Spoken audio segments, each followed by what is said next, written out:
Meet the editors. ചോദ്യം ഇതാണ്: വഴിത്തിരിവാകുമോ ഈ വെളിപ്പെടുത്തൽ?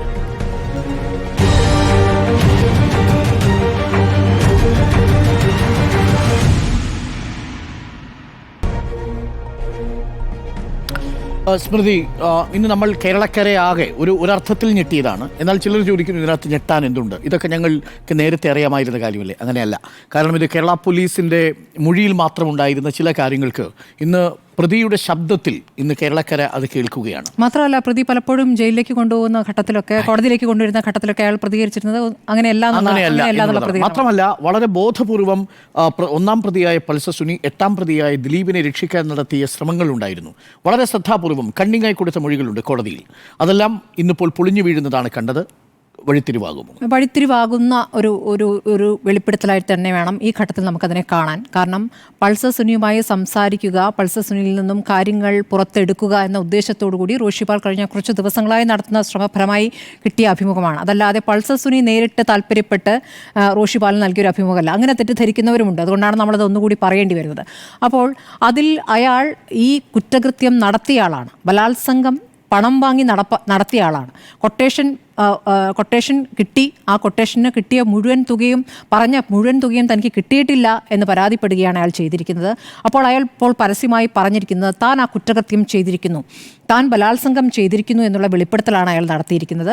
അതിന് തനിക്ക് 1.5 കോടി വാഗ്ദാനം ലഭിച്ചെങ്കിലും അതിൽ കിട്ടിയില്ല, 80 ലക്ഷം ഇനിയും കിട്ടാനുണ്ട് എന്ന കാര്യം പറഞ്ഞു. പിന്നീട് കുറേ കാര്യങ്ങൾ ഈ കേസുമായി ബന്ധപ്പെട്ട് സിനിമാ മേഖലയിൽ ഇത്തരത്തിൽ ഈ കേസ് എന്തുകൊണ്ടാണ് ഇപ്പോൾ രാജ്യത്ത് തന്നെ ശ്രദ്ധ നേടാനുള്ള കാരണം, കൊട്ടേഷൻ കൊടുത്തുകൊണ്ട് ഒരു ബലാത്സംഗം നടപ്പാക്കുന്ന ആദ്യത്തെ കേസ് നിലയ്ക്കാണ്. പക്ഷേ അങ്ങനെയല്ല. സിനിമാ മേഖലയിൽ ഇതിനു മുൻപും സമാനമായ സംഭവങ്ങൾ ഉണ്ടായിട്ടുണ്ട്. പക്ഷെ അവരാരും തന്നെ പരാതിപ്പെടാൻ തയ്യാറായില്ല. അവർ ഭയന്ന് അതിൽ നിന്ന് പിന്മാറുകയാണ് ചെയ്തിട്ടുള്ളത്. അന്ന് നമ്മൾ കേട്ടതാണ്. അത് ഇയാൾ ഒന്നുകൂടി വിളിച്ചു പറയുന്നു. പിന്നീട് അതിൽ ഏറ്റവും പ്രധാനപ്പെട്ട കാര്യം, ഈ മൊബൈൽ ഫോൺ, ഈ ബലാത്സംഗ ദൃശ്യങ്ങൾ ചിത്രീകരിച്ച മൊബൈൽ ഫോൺ അതിപ്പോഴും തൻ്റെ പക്കലുണ്ട് എന്നുള്ളതാണ്. അത് കാണാനില്ല. അത് കായലിൽ കടലിലൊക്കെ തപ്പുന്ന ഒരു കാഴ്ചയൊക്കെ നമ്മൾ കണ്ടതാണ്. പോലീസുകാർ പരമാവധി അന്വേഷിച്ചിട്ടും ആ ഫോൺ കിട്ടിയിട്ടില്ല. ആ ഫോൺ അയാൾ കൊടുക്കാൻ തയ്യാറാവുന്നില്ല. അതിൽ വീണ്ടും റോഷിപാൽ വീണ്ടും ചോദിക്കുന്നുണ്ട് ആ ഫോണുമായി ബന്ധപ്പെട്ട്. പക്ഷേ അതിൽ അയാൾക്ക് ഇതുമായി ബന്ധപ്പെട്ട തെളിവല്ലാതെ വേറെയും അയാളുടെ ക്രൈമിൻ്റെ തെളിവുകൾ അതിലുള്ളത് കൊണ്ടാകാം അയാൾ ഫോണുമായി ബന്ധപ്പെട്ട കാര്യങ്ങൾ കൂടുതൽ തുറന്നു പറയാൻ തയ്യാറാകുന്നില്ല. അപ്പോൾ ഇനി പോലീസ് ആ ഫോൺ കണ്ടെത്താനുള്ള ഒരു അന്വേഷണത്തിലേക്ക് പോകുമോ എന്നുള്ളത് ഇതിനെ യഥാർത്ഥത്തിൽ എക്സ്ട്രാ ജുഡീഷ്യൽ കൺഫെഷനായിട്ടാണ് കാണുന്നത്.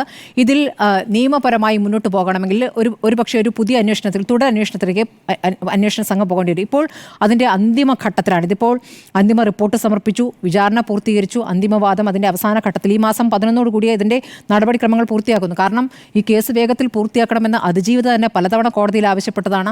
കേസ് എങ്ങനെയൊക്കെയാണ് എട്ടാം പ്രതി വൈകിച്ചതെന്ന് നമ്മൾ കണ്ടിട്ടുള്ളതാണ്. എട്ടാം പ്രതിയുടെ മൊബൈൽ ഫോണുകൾ കോടതി ആവശ്യപ്പെട്ടത് തന്നെ ഏത് രൂപത്തിലായിരുന്നു, അഭ്യർത്ഥിച്ചിട്ട് ഒന്ന് തരാമോ, ഒന്ന് നോക്കിയിട്ട് തിരിച്ചു തരാം എന്ന മട്ടിൽ കോടതി പറഞ്ഞത് നമ്മൾ കണ്ടതാണ്. എത്ര ദിവസം അതുമായി ബന്ധപ്പെട്ട് നടി അതിന് പിന്നാലെ പോകേണ്ടി വന്നിരുന്നുള്ളൂ നമ്മൾ കണ്ടതാണ്. അപ്പോൾ ഇത്തരം കാര്യങ്ങളൊക്കെ ഇതിൽ ഒരു വൈകിക്കലായി നടന്നു. നമുക്ക് 2017 ഫെബ്രുവരി 17 നടന്ന സംഭവം ഇപ്പോൾ 8 വർഷമായിരിക്കുന്നു. സുപ്രീം കോടതിയും പെട്ടെന്ന് കാര്യങ്ങൾ തീർപ്പാക്കണമെന്ന് പറയുന്ന ഘട്ടമാണ്. ഇപ്പോൾ CBI അന്വേഷണം ആവശ്യപ്പെട്ട് മറ്റൊരു ഹർജി ഇയാൾ നൽകിയിട്ടുണ്ട്, എട്ടാം പ്രതി. ഈ ഘട്ടത്തിൽ അതിജീവിതയുടെ അഭിഭാഷക ഇന്നിപ്പോൾ നമ്മുടെ ചർച്ചയിലൊക്കെ പ്രതികരിക്കുമ്പോൾ പറയുന്നത് ഇതിൽ ഒരു ട്രാപ്പുണ്ട് എന്നാണ്. അതായത് ഇതിൽ ഇനി ഒരു തുടരന്വേഷണം എന്ന് പറയുമ്പോൾ കാര്യങ്ങൾ നീട്ടുക എന്നുള്ള ഉദ്ദേശം ഇതിൽ ദിലീപിനുണ്ട് എന്നാണ് പറയുന്നത്. അതിൻ്റെ ഭാഗമായിട്ടുള്ള പ്രതികരണമായിട്ട് അവരതിനെ കാണുന്നു. അവർക്ക് അങ്ങനെ സംശയിക്കാം, അതിൽ തെറ്റില്ല. പക്ഷേ നമുക്ക് ഈ അഭിമുഖം കിട്ടിയത് അങ്ങനെയല്ല, ഇതും നമ്മളുടെ ശ്രമഫലമായിട്ട് കിട്ടിയതാണെന്ന് നമുക്കറിയാം. ഇതിൽ പോലീസ് എങ്ങനെയാണ് ഇനി മുന്നോട്ട് പോവുക എന്നുള്ളത് തന്നെയാണ് ഏറ്റവും പ്രധാനം. അതിനുശേഷം കോടതി അതിനെ എങ്ങനെ സ്വീകരിക്കുന്നു എന്നുള്ളതും പ്രധാനമാണ്. ആ നിലയ്ക്ക് ഇതൊരു പുതിയ തെളിവാണ്. ഇതിലപ്പുറം ഇത് ജനങ്ങളുടെ കോടതിക്ക് മുന്നിൽ ഇതിനകം തെളിഞ്ഞു കഴിഞ്ഞ കാര്യമാണ്. ജനം ഇതിലൊരു വിധി എഴുതുകയും ചെയ്ത കഴിഞ്ഞ കാര്യമാണ്. അത് എത്രത്തോളം അതിജീവിതയ്ക്കൊപ്പം നമ്മൾ നിൽക്കുന്നു, ഈ കേസ്, ഈ സംഭവത്തിന് ശേഷം ഈ നാടെങ്ങനെ മാറി എന്നുള്ളത് കൂടി ഒരു കാര്യമാണല്ലോ. വിപ്ലവകരമായ മാറ്റങ്ങൾ സിനിമാ ലോകത്തിൽ ഉണ്ടായിട്ടുണ്ട്. അതിൽ 2 അഭിപ്രായമുണ്ടെങ്കിലും അതിജീവിതയ്ക്കൊപ്പം അല്ലെങ്കിൽ പീഡകരൊപ്പം എന്ന രൂപത്തിൽ സിനിമാ ലോകം രണ്ടാകുന്നത് നമ്മൾ കണ്ടു. പിന്നെ WCC രൂപീകരിക്കപ്പെട്ടു, ഹേമ കമ്മിറ്റി വന്നു. ഹേമ കമ്മിറ്റിക്ക് മുമ്പേ വന്നിരിക്കുന്ന കള്ളമൊഴികളുടെ പൂച്ചുപുറത്തിയാടി യഥാർത്ഥ കേസുകളിൽ അന്വേഷണം മുന്നോട്ട് പോകുന്നു. വേറെയും നടന്മാർ കേസിൽ പ്രതികളാകുന്നു. അവർ ശിക്ഷ അനുഭവിക്കുന്ന വക്കിൽ വരെ എത്തുന്നു. ഇപ്പോൾ ജാമ്യത്തിൽ പുറത്തിറങ്ങുന്നു. ഇതൊക്കെ നമ്മൾ കാണുകയാണല്ലോ. ആ രൂപത്തിലേക്ക് അതിൻ്റെ ഒരു തുടർച്ച ഉണ്ടായിരിക്കുന്നു എന്നുള്ളത് വളരെ പോസിറ്റീവായിട്ടാണ് കാണുന്നത്. ഇത് അതിജീവിതയ്ക്ക് നീതി കിട്ടാനുള്ള ഒരു അടുത്ത സ്റ്റെപ്പായിട്ടാണ് ഞാൻ അതിനെ കാണുന്നത്. തീർച്ചയായിട്ടും വൈകിയെത്തിയ ഒരു നീതിയായി ഒരുപക്ഷെ മാറിയേക്കാം ഈ അതിജീവിതയുടെ കേസ്.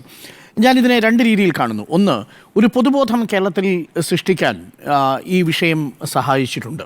അതിലൊരു പൊതുബോധം ഭൂരിപക്ഷവും ഇതിൽ ഈ 8ാമത്തെ പ്രതിയായ ദിലീപ് ഇതിലൊരു കുറ്റവാളിയാണോ എന്ന് സംശയിക്കുന്നുണ്ട്. എന്നാൽ അതിലൊരു ന്യൂനപക്ഷം സംഘടിതമായി ഈ 8ാമത്തെ പ്രതിയായി ദിലീപിനെ വെള്ളപൂശാൻ ഇറങ്ങുന്നത് നമ്മൾ കണ്ടു.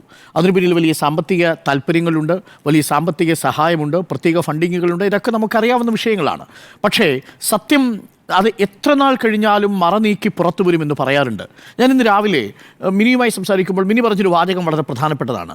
അതായത് ഈ പ്രകൃതിയുടെ നിയമം എന്നൊക്കെയുണ്ട്. ചിലപ്പോൾ ചില ഘട്ടങ്ങളിൽ ആരൊക്കെ മാനുഷികമായി തടയാൻ ശ്രമിച്ചാലും നീതിക്ക് വേണ്ടി പ്രകൃതി തന്നെ ഒരുമിച്ച് തുനിഞ്ഞിറങ്ങുന്നൊരവസ്ഥയുണ്ട്. അതല്ലെങ്കിൽ നമ്മുടെ കറസ്പോണ്ടൻ്റ് റോഷിപാൽ പലതവണ ശ്രമിച്ചിട്ടും ഇയാൾ ഫോൺ എടുക്കുന്നുണ്ടായില്ല. പക്ഷെ മറ്റൊരു വഴി നമ്മൾ ശ്രമിക്കുകയും ഒരു പുസ്തകം എഴുതാൻ എന്ന മട്ടിൽ നമ്മൾ ഇയാളെ സമീപിക്കുകയും ഒക്കെ ചെയ്യുന്ന സമയത്ത് ഇയാൾ വളരെ നിഗൂഢമായിട്ടാണ് നമ്മളോട് സംസാരിക്കുന്നത്. പലതവണയും പല സ്ഥലങ്ങളിൽ കൊണ്ടുപോകുന്നു, പല ബുദ്ധിമുട്ടുകൾ ഉണ്ടാക്കുന്നു, ഇയാൾ സഹകരിക്കാൻ തയ്യാറാവുന്നില്ല. ഒടുവിൽ അയാൾ പല ദിവസങ്ങളിലായി പറഞ്ഞ കാര്യങ്ങൾ, പല പ്രധാനപ്പെട്ട വിവരങ്ങളും ഒടുവിൽ ഏറ്റവും നിർണായകമായ വിവരങ്ങളായി മാറുകയായിരുന്നു. ഇതിലേറ്റവും പ്രധാനമായ കാര്യം, ഇതിൽ 1.5 കോടി രൂപ ആണ് ഈ കൊട്ടേഷൻ്റെ പ്രതിഫലം എന്ന് പറഞ്ഞത്, ഇതിൽ ദിലീപിൻ്റെ താല്പര്യം എന്താണെന്ന് പറഞ്ഞത്, എങ്ങനെയാണ് ഈ നടിയെ ഓടുന്ന കാറിൽ ആക്രമിച്ചത് എന്ന് പറഞ്ഞത്. നോക്കൂ, അതിക്രൂരമായിട്ടാണ്. ഇന്ത്യ ഇന്നേ വരെ കേട്ടിട്ടില്ലാത്ത ഒരു കുറ്റകൃത്യത്തിനാണ് അന്ന് സീപോർട്ട് എയർപോർട്ട് റോഡിൽ സാക്ഷ്യം വഹിച്ചത്. എന്താണത്? കൊട്ടേഷൻ റേപ്പാണ്. ആ കൊട്ടേഷൻ റേപ്പിന് പറയുന്നത് എങ്ങനെയാണ്? ഏതെങ്കിലും രീതിയിൽ ബലപ്രയോഗം നടത്തി എന്ന മട്ടിലല്ല ദൃശ്യം വരേണ്ടത്. പകരം ഇതിൽ ഇര സഹകരിക്കുന്നു എന്ന മട്ടിൽ അവരെ കൊണ്ട് അഭിനയിപ്പിക്കണം. അതിനുവേണ്ടി ഒരു ഭീഷണി കൊടുക്കണം. എന്താണ് ആ ഭീഷണി? നിങ്ങൾ സഹകരിച്ചില്ലെങ്കിൽ നിങ്ങളെ കാത്ത് ഫ്ളാറ്റിൽ കൂട്ടബലാത്സംഗം ചെയ്യാൻ ആളുകൾ ഇരിക്കുന്നു എന്ന് ഭീഷണിപ്പെടുത്തി. ആ സമയത്തും ആ യുവനടി പറയുന്നുണ്ട്, എന്നെ വെറുതെ വിട്ടാൽ നിങ്ങൾക്ക് എന്തെങ്കിലും പൈസയാണ് ആവശ്യമെങ്കിൽ ഞാനത് തരാം. കിട്ടിയ വാഗ്ദാനത്തിൽ കൂടുതൽ തരാം. അവിടെ നിങ്ങൾക്കിനി എത്ര കിട്ടിയോ അത്രയും ഞാൻ തരാം, അത് എവിടെ നിന്നാണെങ്കിലും ഞാൻ സംഘടിപ്പിച്ച് തരാമെന്ന് പറയുമ്പോൾ ഒരു രാത്രിയുടെ മറവിൽ ഓടുന്ന കാറിൽ ഒരു പെൺകുട്ടി അവളുടെ മാനത്തിനു വേണ്ടി എത്രമാത്രം സ്ട്രഗിൾ ചെയ്തു എന്നുള്ളതാണ് നമ്മുടെ മുന്നിലുള്ളത്. പക്ഷേ അപ്പോഴും അയാളത് വിസമ്മതിച്ചത് എന്തുകൊണ്ടാണെന്നുള്ളതാണ് നമ്മുടെ സംശയം. അയാൾ ഇന്നത് തുറന്നു പറയുന്നുണ്ട്. ലൈവ് ട്രാക്കിംഗ് ചെയ്യുന്നുണ്ടായിരുന്നു. ആക്രമിക്കുന്ന കാര്യങ്ങളെല്ലാം തത്സമയം ഈ കൊട്ടേഷൻ നടത്തിയ സംഘങ്ങൾ അറിയുന്നുണ്ടായിരുന്നു. അതുകൊണ്ട് ഈ കുറ്റകൃത്യത്തിൽ നിന്ന് പിന്മാറാൻ അയാൾക്ക് കഴിയുമായിരുന്നില്ല. ഒരുപക്ഷെ ആ പണം വാങ്ങിയിരുന്നെങ്കിൽ ഞാൻ സേഫ് ആകുമായിരുന്നു എന്ന് അയാൾക്ക് തന്നെ അറിയാം. പക്ഷേ പണം വാങ്ങാൻ പോലും കഴിയാത്ത രീതിയിൽ ആ കൊട്ടേഷൻ സംഘം ലൈവായി ട്രാക്ക് ചെയ്ത് ആ കുറ്റകൃത്യം എന്നെ കൊണ്ട് ചെയ്യിപ്പിച്ചു.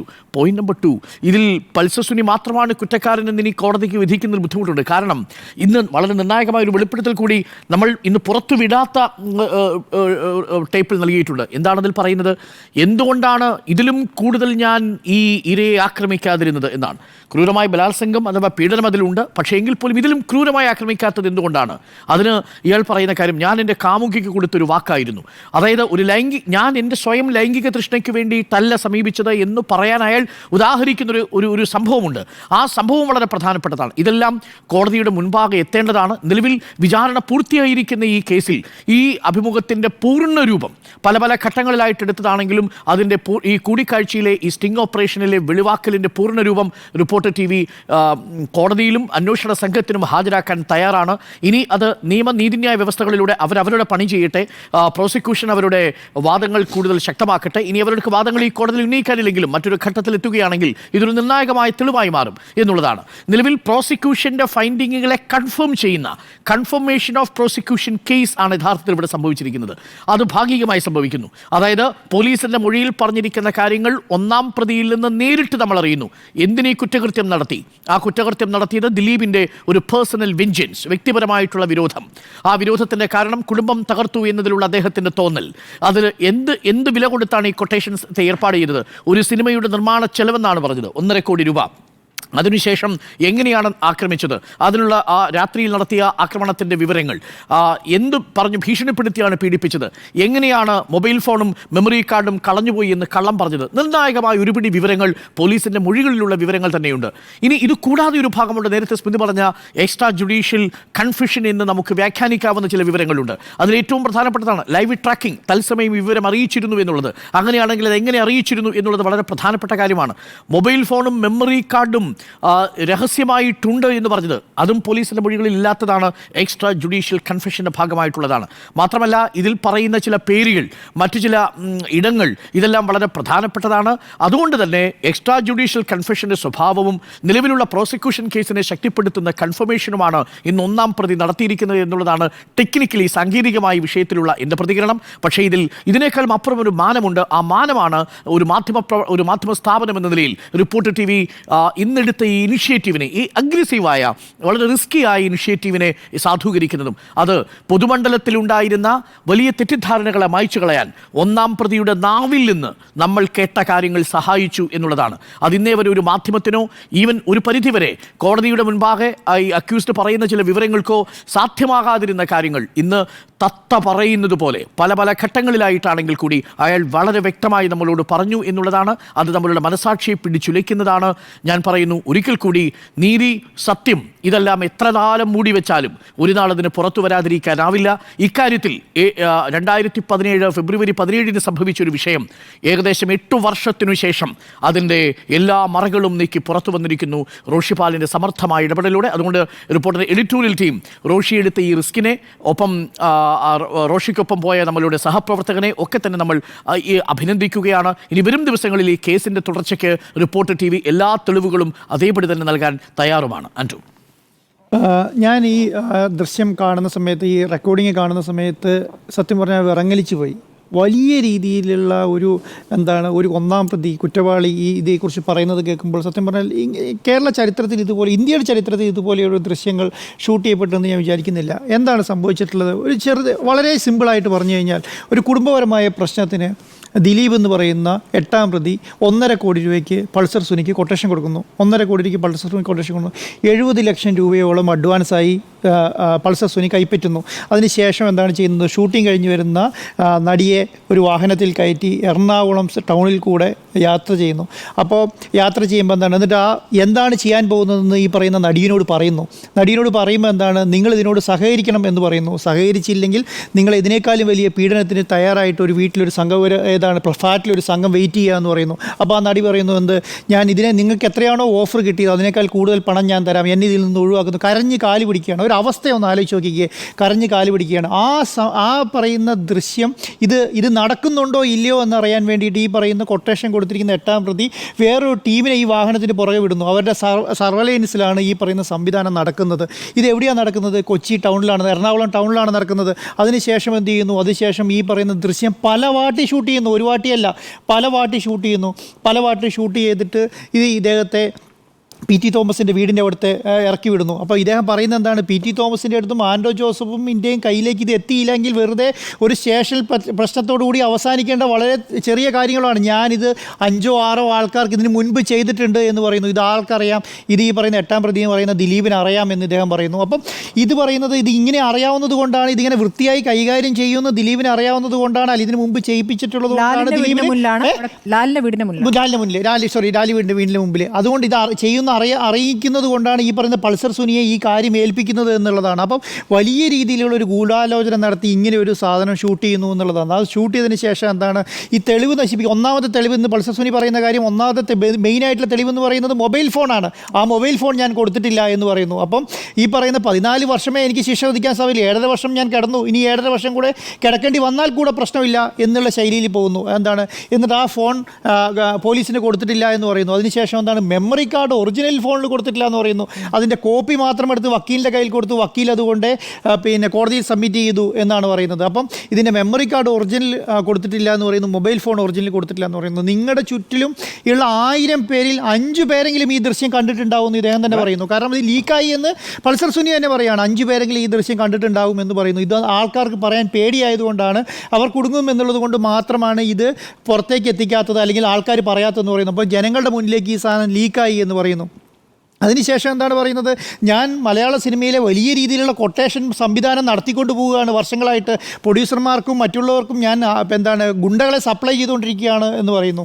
അതിന് ശേഷം എന്താ പറയുന്നത്, ഞാൻ ജയിലിലേക്ക് പോകുമ്പോൾ ജയിലിലെത്തുന്നത് വരെ ഞാൻ എന്ത് ചെയ്യുന്നു, ഈ കാര്യം ഒരാളോട് പോലും പറഞ്ഞിട്ടില്ല എന്ന് പറയുന്നു. ഞാൻ ഈ സ്വന്തം കേസെടുത്ത് മുന്നോട്ട് പോകാൻ വേണ്ടി തീരുമാനിച്ചു. അവിടെ നിന്ന് ഞാൻ അപ്പുണ്ണിയെ ഫോണിൽ വിളിക്കുന്നു എന്ന് പറയുന്നു. അപ്പുണ്ണിയിൽ ഫോൺ വിളിച്ചിട്ട് എനിക്ക് തരാനുള്ള ബാലൻസ് പൈസ തരുമോ എന്ന് ചോദിച്ചപ്പോഴാണ് അദ്ദേഹം പറയുന്നത്, നീ കണ്ട പോലെ കൂട്ടിക്കോ, അല്ലെങ്കിൽ എന്താ നീ പറ്റുന്ന പോലെ വാങ്ങിക്കോൾ എന്ന് പറയുന്നു. അതോടുകൂടിയിട്ട് ഇവർ ചെയ്യില്ല എന്ന് ഞാൻ വിശ്വസിച്ചു. അതിനുശേഷമാണ് ഇവർക്കെതിരെ തിരിയുക. അതിനുശേഷം എന്ത് ചെയ്തു, എന്നെ കൊല്ലാൻ, 8-ാം പ്രതി എന്നെ കൊല്ലാൻ വേണ്ടിയിട്ട് ജയിലിലേക്ക് സംവിധാനങ്ങൾ ഏർപ്പെടുത്താക്കുന്നു. ഇപ്പോൾ എന്നെ ജയിലിലിട്ട് തല്ലി ചതയ്ക്കുന്നു എന്ന് പറയുന്നു. തല്ലി ചതച്ചതിന് ശേഷം ഞാൻ ഈ പറയുന്ന പീഡനങ്ങളൊക്കെ ഏറ്റുവാങ്ങിക്കഴിഞ്ഞപ്പോൾ ഞാൻ ദിലീപിന്, എൻ്റെ അമ്മയ്ക്കൊരു കത്ത് എഴുതി അയക്കുന്നു. അമ്മ ദിലീപിലേക്ക് എത്തിക്കേണ്ട അമ്മ അതെന്ത് ചെയ്തു, തെറ്റായി പുറത്തു വിട്ടുന്നു എന്ന് പറയുന്നു. പുറത്തു വിട്ടത് കൊണ്ട് അത് വലിയ വാർത്തയായി എന്ന് പറയുന്നു. അതോടുകൂടി എന്ത് ചെയ്യും, എന്നെ കൊല്ലാനുള്ള ദിലീപിൻ്റെ ശ്രമം അവസാനിപ്പിക്കുന്നു എന്ന് പറയുന്നു.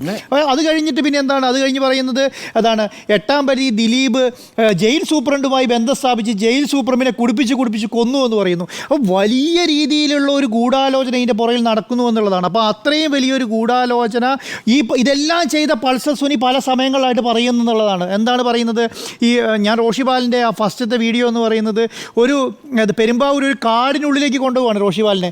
കാടിനുള്ളിൽ കൊണ്ടുപോയിട്ട് ഒരു പുഴയുടെ തീരത്ത് കൊണ്ട് നിർത്തിയിട്ട് റോഷിപാലിനോട് പറയുകയാണ്, ഇത് ഞങ്ങളുടെ കൊള്ള സങ്കേതമാണ്, താവളമാണ്, കത്തിയൊക്കെ എടുത്ത് കാണിക്കുകയാണ് ഇങ്ങനെ. അപ്പം ഈ ഒരു റിസ്ക് ഒന്ന് ആലോചിച്ച് നോക്കിയാൽ, റോഷിപാൽ എടുത്ത് റിസ്ക് ഒന്ന് ആലോചിച്ച്, ഇത് ഇങ്ങനെ ഒരു വാർത്ത പുറത്തു കൊണ്ടുപോകാൻ നമ്മളെപ്പോലെ ഒരു മാധ്യമപ്രവർത്തകർ ഇതിൽ കൂടുതൽ എന്താണ് ചെയ്യേണ്ടത്? അദ്ദേഹത്തിൻ്റെ മാധ്യമ ചരിത്രത്തിലെ ഏറ്റവും വലിയ ഒരു ഏഡായിട്ടാണ് ഞാൻ ഈ റോഷിപാലിൻ്റെ പ്രവർത്തനത്തെ കാണുന്നത്. അപ്പം ഇതുപോലെയുള്ള ഒരു വലിയ ക്രൂരത ചെയ്ത ഒരാൾ ആരാണോ ചെയ്തത് അത് കൃത്യമായി ജനങ്ങളുടെ മുന്നിലേക്ക് മനസ്സിലാകുന്ന ഭാഷയിൽ പറഞ്ഞിരിക്കുന്നു. അത് ജനങ്ങൾക്ക് മനസ്സിലാകുന്ന ഭാഷയിൽ എല്ലാം മനസ്സിലായിട്ടുണ്ട്. എന്താണ് ഈ നടിയെ ആക്രമിച്ചിട്ട കേസിൽ മുഴുവൻ സംഭവിച്ചത് എന്നുള്ള കാര്യം മുഴുവനായി ആദ്യം തുടങ്ങി അവസാനം വരെ സംഭവിച്ച മുഴുവൻ കാര്യങ്ങളും ഈ പൾസർ സുനി വെളിപ്പെടുത്തിയിട്ടുണ്ട്. ഇതിനപ്പുറത്തേക്ക് ഇനി ഒന്നും വെളിപ്പെടാനുണ്ട് എന്ന് ഞാൻ വിശ്വസിക്കുന്നില്ല. അത് നടപ്പിലാക്കിയ പൾസർ സുനിയാണ്, ചെയ്തത് പൾസർ സുനിയാണ്, ഇത് കൊടുത്തത് ദിലീപ് എന്ന് പറയുന്ന 8-ാം പ്രതിയാണ്. ഈ കാര്യങ്ങൾ മുഴുവൻ ഓൾറെഡി ജനങ്ങളിലേക്ക് മുമ്പിച്ച് ജനങ്ങളുടെ കോടതിയിൽ ഈ കേസ് തെളിഞ്ഞു എന്നുള്ളതാണ് ഞാൻ വിചാരിക്കുന്നത്. അതെ, അതാണ് ജനങ്ങളുടെ കോടതിയിൽ തെളിഞ്ഞു എന്നാണ് ഞാൻ വിചാരിക്കുന്നത്. ഇതിന് മുന്നോടിയായി ആദ്യ അവസാനം വരെ നിന്ന് റിപ്പോർട്ടർ TV ആണ് എന്നുള്ള കാര്യത്തിന് ഞാൻ അഭിമാനിക്കുന്നു. അതിൻ്റെ മുൻപന്തിയിൽ നിന്നയാൾ റോഷിപാലാണ് എന്നുള്ളത് ഞാൻ അഭിമാനിക്കുന്നു. ഇനിയുള്ള ജീവിതത്തിൽ റോഷിപാലിന് ഈ പറയുന്ന വലിയൊരു ഭാരം ചുമന്ന് വേണം ജീവിക്കാൻ എന്നുള്ള കാര്യം കൂടെ പ്രേക്ഷകർ മനസ്സിലാക്കണം. ഇതുപോലെയുള്ള എന്തും ചെയ്യാൻ മടിക്കാത്ത ഗുണ്ടകളുടെ വാർത്തകളാണ് ബ്രേക്ക് ചെയ്തിട്ടുള്ളത്. ഇന്നും മലയാള സിനിമയിലെ നയിക്കുന്നത് എൻ്റെ കുട്ടികളാണ് എന്ന് പറയുന്ന ഒരു ഗുണ്ടയാണ് ഈ വാർത്തകൾ മുന്നോട്ട് കൊണ്ടുവന്നത് എന്നുള്ളതാണ് ഞാൻ വിശ്വസിക്കുന്നത്.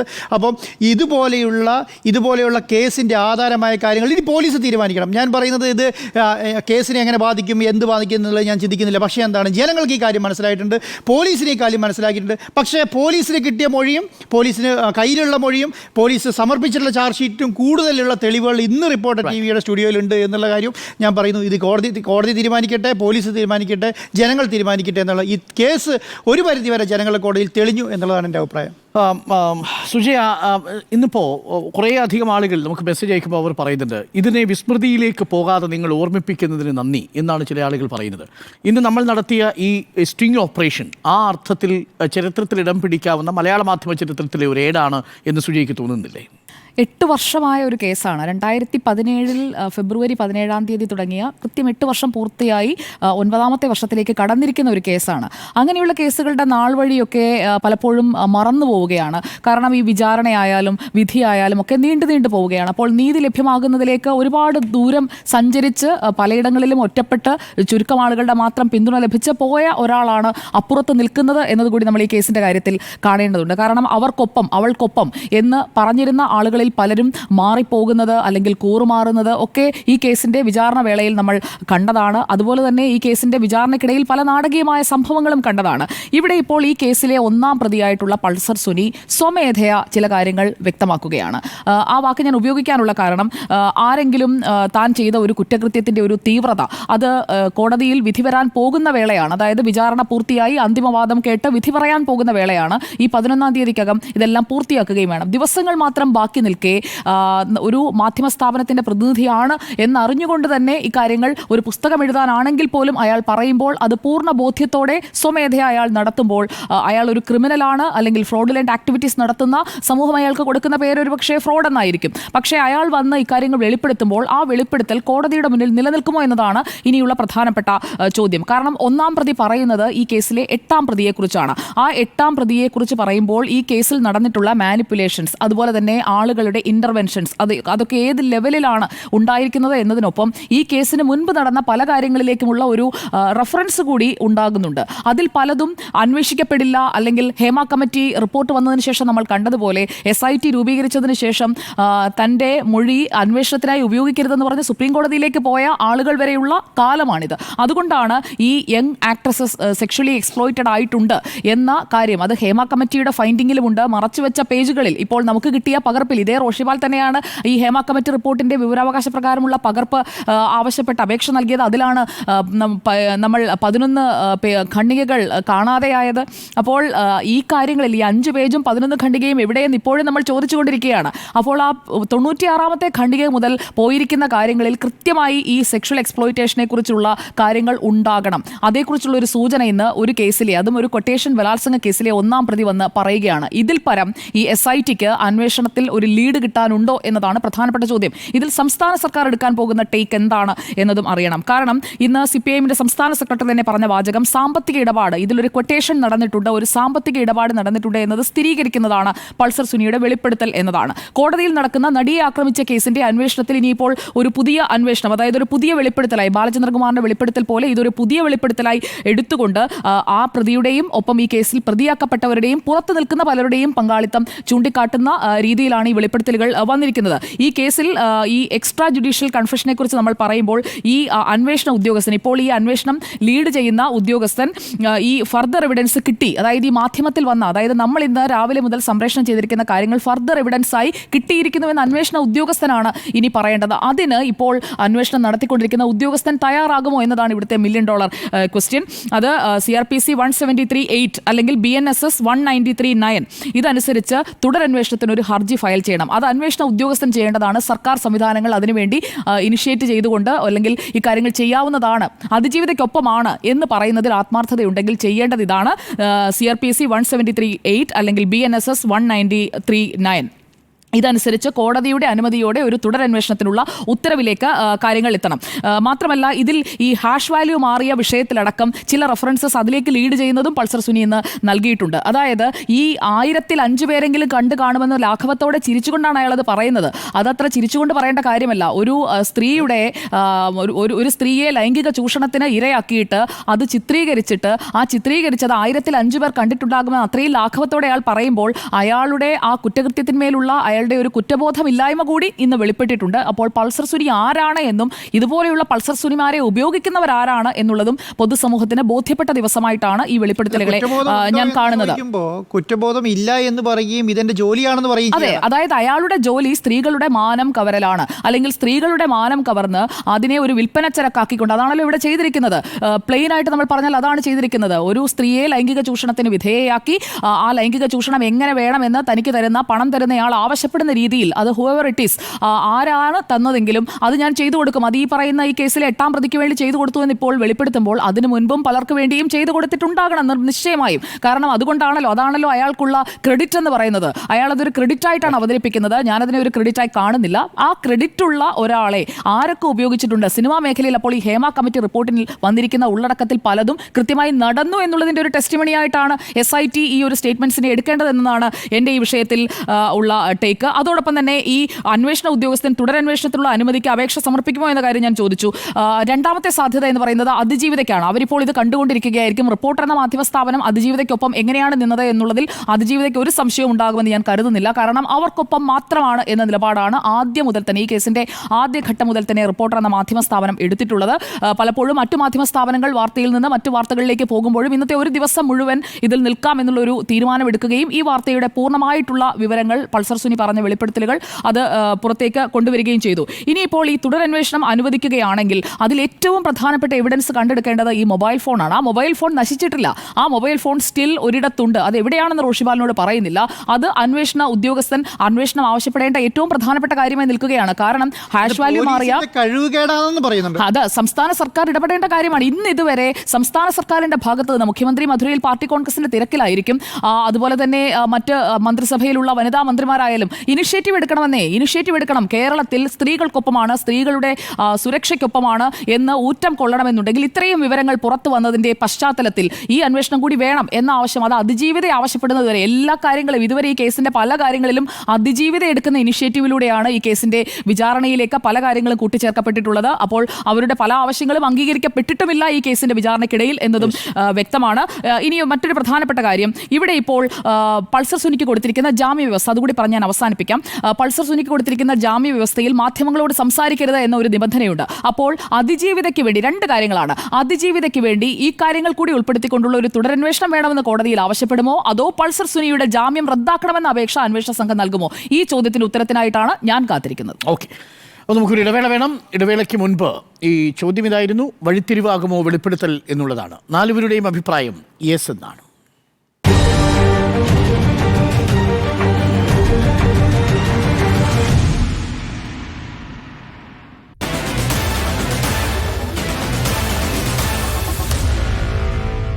Meet the editors.